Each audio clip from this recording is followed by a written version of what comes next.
since we managed to stem this barbaric aggression from Rwanda.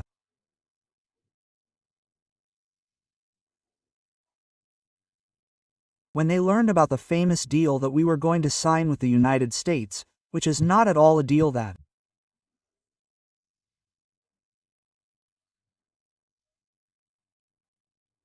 would consist of selling off the Republic's mines, they really went out of their way like never before, as they don't do when there are causes to defend in the country. But for that, they really went out of their way. Everyone, all categories combined, politicians, religious figures, civil society, and all you want to try to prevent and dissuade the Americans from making this deal with us. So to leave the Congolese people in pain, whatever that means. So that's to tell you how many enemies we have in what we do. But we're not afraid of that. We started this fight long before they did, while they were drinking their milk. There you have it. We have already been in combat. We know what it is like to compete with powers, with those who believe themselves to be powerful. We have become accustomed to this and it will not discourage us. So, all I can tell you is that regarding what happened yesterday, you can follow it for yourself because there was no secret to what happened. I did it openly.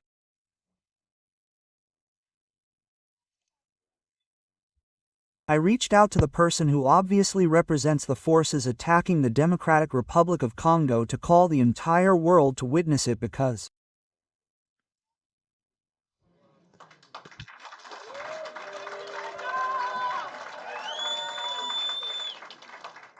for some time now, as you may not know, these are battles that have been taking place in diplomatic circles. You are not necessarily always aware of them, but those in the know may know. For some time now, we, the victims, have been portrayed as being at war, when in fact we are the ones being attacked, and as victims we have the right to defend ourselves. Well, in exercising this right to defend ourselves, they began to want to portray us as people who did not want peace, who wanted war. And so I wanted to show the whole world that this was not true, that we are the first to want peace. And since we want this peace, well, I am now reaching out to say, okay, so since you are saying that we are the ones who wanted war, well, now I am saying that we want peace. So answer that, quote. And you yourself have followed the answer. There you go. So, this is to tell you that we have obviously managed to unmask those who were hiding behind this manipulation. And I am telling you that this manipulation goes all the way to the interior of the country. All those who talk about dialogue and all that, who also present things in their own way by saying, well, we don't want dialogue. Yes, we don't want that dialogue. Yes, we don't want that one. We want a dialogue between Congolese people who are all against this aggression.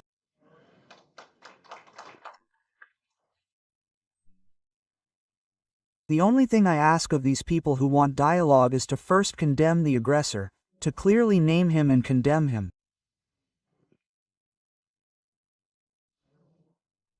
And then we will say that they are patriots who can stand by our side to talk about dialogue.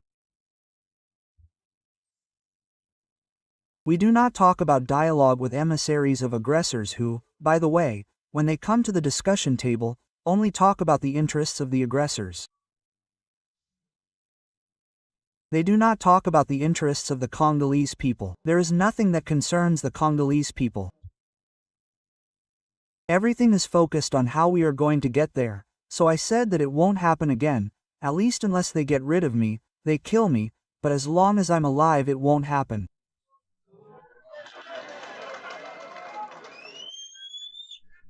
That won't happen because that's why we're still in trouble here.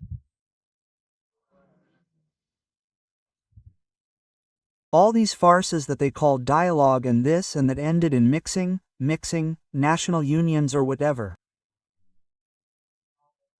And that's what led to the problems we have. And so I say never again. So I'm happy for us to discuss the country's problems because like in all other countries, our country also has problems. We can discuss them, but that doesn't mean that we have to end up with mixing. We have introduced into our institutions people who are subservient, people who have dubious nationalities, things like that. That's it, so we want peace. That's very clear. We are the first to say it since the aggression of 2022 when it began. We want peace because I can tell you that this war is costing us a lot. We are depriving our people of many things because we need to strengthen our defense and security capabilities. And if we can avoid that and still devote these few resources to continuing to develop the people's social life, infrastructure, agriculture and all that, but I don't sign with both hands. So that's why I say peace. I want it with all my heart, but not at any price.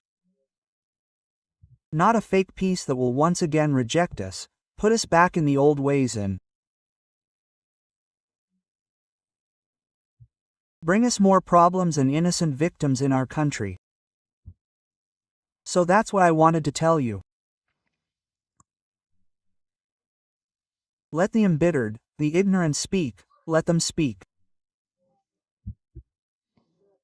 We know what we are doing. And I can assure you that at no time will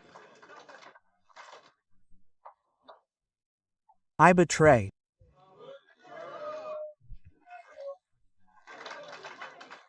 my country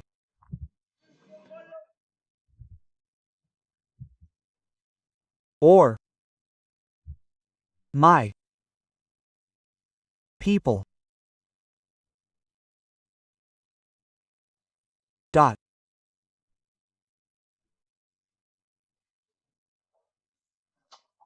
And